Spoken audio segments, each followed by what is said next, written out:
आप हर दिन जिंदा रहने की कोशिश कर रहे हैं कि आज दंगाई इधर से निकल गए, भाई हम बच गए। आज मैं उस मोहल्ले से गया था, वहां हालात खराब थे, मैं निकल के आ गया। आप डेली वेजिस पे जी रहे हैं। एक बार सामूहिक कोशिश करो। ये कोशिश का समय भी निकलने वाला है आपके हाथ से। सारी जिम्मेदारी सत्ताओं की नहीं होती है। जिंदा कौमें अपने अंदर वो पुरुषार्थ पैदा करती हैं कि सत्ता कोई सी भी हो। और आपको अगर समझ में नहीं आता है तो उनसे सीखिए। उन्होंने कभी भारत की संसद में 50 मुसलमान एमपी पहुंचाने की कोशिश नहीं की। उन्होंने अपनी समाज की सामूहिक शक्ति से इतना डरा दिया कि देश का प्रधानमंत्री, ऑन रिकॉर्ड पढ़ा लिखा प्रधानमंत्री, मक्कार चापलूस प्रधानमंत्री, संसद के अंदर ये कहता है कि इस देश के संसाधनों पर पहला अधिकार माइनॉरिटीज का है। हमारा तो 2 कौड़ी का नेता सड़क छाप ये कहने में लगेगा कि मेरे 2 वोट कट जाएंगे, क्योंकि उसको 2 वोट चाहिए। भाई, सत्ता 5 साल की है, 10 साल की है, ये चलती रहेगी। राष्ट्र अनंत अनंत काल तक चलना है। आप तय करें कि इस आज़ाद भारत के संवैधानिक दृष्टि से आप 8वें दर्जे के नागरिक हैं। आपका काम है टैक्स भरना। आपके मंदिरों का काम है कि उस पे चढ़ाए हुए अरबों खरबों रुपए के चढ़ावे से मुसलमानों की योजनाएं चलाना। आप अपने कातिल को कैसे कैसे मजबूत कर रहे हो, यह आपको अंदाजा ही नहीं है। समय इतना कम है कि अगर कुछ भी बात आपके मन में रह जाएगी, मेरा दावा है कि अगर जिस भाव से आप आए हैं उस भाव से नींद नहीं आएगी आपको। मुझे इस सफर में नींद ही नहीं आती है। मैं जब मंच पे यहां खड़ा हो जाता हूं तो मैं ये भूल जाता हूं कि मैं पिछले 8 घंटे से ट्रेवल कर रहा हूं, क्या थकन। इसके बाद मुझे थकन लगती है। ये अजीब और किस्म का नशा है। और जिस दिन शुरू किया था ये नहीं सोचा था कि कोई क्या कहेगा। हमको मालूम है हमारा तिरस्कार होगा, लोग हमारे बारे में, हमारे बहुत सारे दोस्त हमारा साथ छोड़ देंगे, बहुत लोगों को बहुत हमारे बारे में लगेगा ये हेट मॉन्गर है, फलाना मॉन्गर है। हमने कहा हम कोई विचार देने नहीं आए हैं। जो संसद में हुआ है, जो संविधान में हुआ है, आपको बता देना है।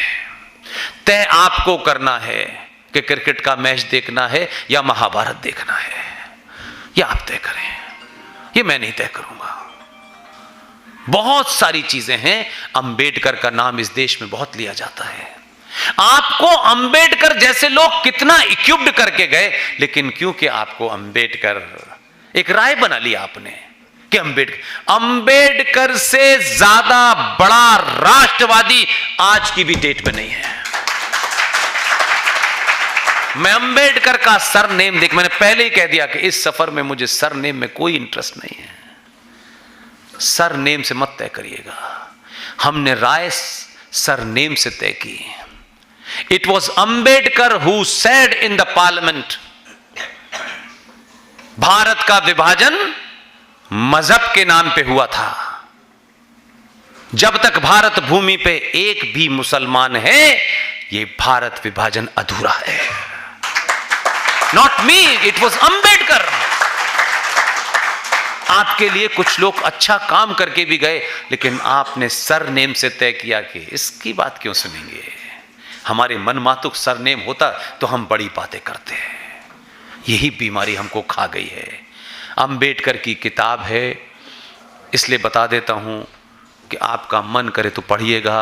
उसमें 20 पॉइंट मैंने रिसर्च करके निकाले हैं, जिसमें उन्होंने क्या क्या नहीं कहा मुसलमानों के बारे में। यहां तक कहा कि भारत में मुसलमान कभी भी हिंदुओं का राज एक्सेप्ट नहीं करेंगे। क्या क्या नहीं, एकदम क्रिस्टल क्लियर है। उसको मैंने कई बार लोगों को बताने के लिए मैंने कहा कि पब्लिक में बता दूं लोगों को। इस तरीके के पॉइंट हैं। मुसलमान देशभक्त नहीं होते, पेज नंबर 332। भारत के सारे मुसलमानों को पाकिस्तान भेजना देना चाहिए, पेज नंबर 123। मुसलमान भारत में रहेंगे तो यहां कभी सांप्रदायिक शांति नहीं हो सकती, पेज 125। मुसलमान भारत के खिलाफ जिहाद छेड़ सकते हैं। 297 मुसलमान कभी भी हिंदुओं की सरकार को स्वीकार नहीं कहेंगे। पेज नंबर 303 मुसलमान शरिया कानून को देश के कानून से ऊपर मानते हैं। पेज नंबर 294 बुर्के की वजह से, ये भी थोड़ी मजे की बात कही है उन्होंने, आप ही के यहाँ मसला हुआ था। बुर्के की वजह से मुसलमानों में यौन विकृति होती है, इसलिए वो सेक्सुअल डिसऑर्डर के शिकार हो जाते हैं। ये अंबेडकर ने कहा। फिर कहते हैं मुसलमान समाज सुधार के प्रबल विरोधी होते हैं।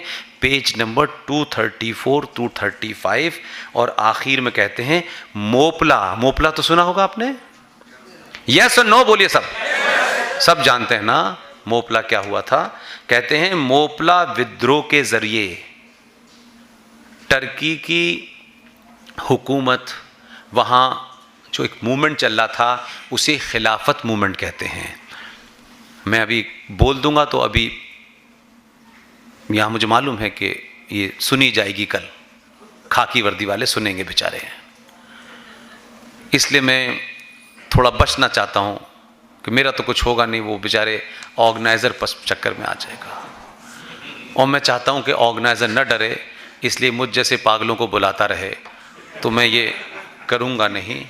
मोपला का कांड अगर आपको नहीं पता तो मैं नहीं कह रहा ये बात। 1989 में एक साहब कांग्रेस के अध्यक्ष बने अमरावती सेशन में, और 1908 में फिर मद्रास हाईकोर्ट के जज बने। इसलिए कह रहा हूं आपके लिए कांग्रेस नाम की उस समय की संस्था में बहुत लोग वो किताबें और बातें लिख के गए हैं जो प्रत्यक्ष गवाह थे। आप उनको पढ़ने नहीं चाहते तो भाई इसका क्या इलाज है। उस आदमी का नाम है सर सी शंकरन नायर। उन्होंने किताब लिखी है गांधी एंड अनार्की, और वो अध्यक्ष रहे कांग्रेस के, और हम सबसे ईमानदार वो विदेशी महिला है। इसलिए जब आप अपना हीरो ढूंढते हैं तो उसमें कितने अगर मगर ढूंढते हैं। मैं हीरो ढूंढने में सिर्फ एक ही बात कहता हूं, ये मर्द था जिसने उस वक्त खड़े होकर ये बात कही थी, ये किस पार्टी का है, किस जाति का है, यही मेरा हीरो है। उस सी शंकर नायर की किताब गांधी एंड अनार्की के पेज नंबर 131 के ऊपर अपेंडिक्स 32 पे एक दूसरी कांग्रेस की अध्यक्षता जो 1917 में कांग्रेस की अध्यक्ष बनी। क्या महिला है यार, क्या कैलिबर के लोग थे यार। वो जब आए यहां पर तो सभी चोर उचक्के नहीं थे भाई, कुछ ने इस धरती को आत्मसात किया और उन वैल्यूज के साथ वो इस धरती में मिल गए। वो भी कांग्रेस के अध्यक्ष थी 1917 में। उन्होंने पेज नंबर 179 है या 191 समथिंग लाइक दैट है, अपेंडिक्स 3, उसमें आर्टिकल लिखा है मालाबार एगोनी यानी मोपला का कत्लेआम। और उस महिला ने लिखा है गांधी को जितनी गालियां आज के दौर में नहीं पढ़ सकती थी उतनी गालियां उस किताब में कांग्रेस की 1917 की वो विदेशी महिला जिसको एनी बेसेंट के नाम से आप जानते हैं, उसने लिखा है। आप तो अब सच बोलने में डरते हैं, अपना लिखा हुआ बोलने में डरते हैं। अरे जो सच बाहर के बोल गए उन्हीं को तर्क बना के आगे चले जाते हैं। उन्होंने गांधी की धज्जियां उड़ा दी हैं, शंकरा नायर ने अलग उड़ाई हैं और एनी बेसेंट ने अलग उड़ाई हैं। वहां तुर्की में एक विद्रोह चल रहा था, वहां एक खिलाफत मूवमेंट चल रहा था। यहां किसी को पिताजी ने बताया, और जिन दो लोगों ने बताया उनका भी नाम बताऊंगा, उनका भी चरित्र बताऊंगा। वो वहां गए और यहां आके बताया मोहन भाई कि गांधी जी जो टर्की में खिलाफत मूवमेंट चल रहा है, हमें अगर भारत के मुसलमान इस खिलाफत आंदोलन का समर्थन करेंगे तो हमें अंग्रेजों को निकालने में जल्दी आसानी होगी। लिहाजा आप इस बात का ऐलान करिए कि हम टर्की में चलने वाले खिलाफत मूवमेंट को स्पॉन्सर करते हैं। ये गांधी ने कहा। खिलाफत का अर्थ क्या होता है? आपको तो उसने पजामे वाले ने इतनी उर्दू सिखा दी होगी गाली दे दे के। अगेंस्ट, उर्दू में खिलाफ का मतलब होता है अगेंस्ट, राइट? लेकिन जब मैं ये कहूंगा कि मैं आपकी खिलाफत करता हूं, इसका अर्थ बदल जाता है। खिलाफत करता हूं आपकी, इसका मतलब मैं आपका नेतृत्व करता हूं। वहां जो खिलाफत मूवमेंट चल रहा था वो खलीफा की हुकूमत यानी अल्लाह का रिप्रेजेंटेटिव, उसको सत्ता पे स्थापित करने के लिए टर्की में मूवमेंट चल रहा था। मौलाना मोहम्मद अली, मौलाना जौहर अली, ये कांग्रेस के दो मक्कार मुसलमान थे। इन्होंने गांधी के कान में आके बताया कि आप खिलाफत, गांधी को वाह वाह वाह, उनकी समझ तो कई लोगों से पूछनी पड़ेगी। उन्होंने कहा कि खिलाफ, अच्छा, वो खिलाफत का मतलब ही नहीं समझे। यानी यहां लोकतंत्र की पैरवी कर रहे हैं, वहां अल्लाह की हुकूमत नाफिज करने कर रहे हैं। और उन मौलानाओं ने नहीं बताया, उनको मालूम था कि इससे होगा। जैसे ही गांधी ने खिलाफत आंदोलन की बात कही, भारत के एक राज्य केरल में मालाबार के अंदर एक ही दिन के अंदर 10,500 महिला और हिंदू बच्चों की नृशंस हत्या कर दी गई कि उन्होंने कहा कि भाई गांधी ने खिलाफत मूवमेंट को समर्थन दिया है, हम खलीफा को हम यहीं स्थापित करेंगे। 10,500 महिलाएं, बेटियां सड़कों पे मारी गईं, हजारों के साथ रेप हुआ। उसको आप मोपला के नाम से जानते हैं, मालाबार एगोनी के नाम से जानते हैं।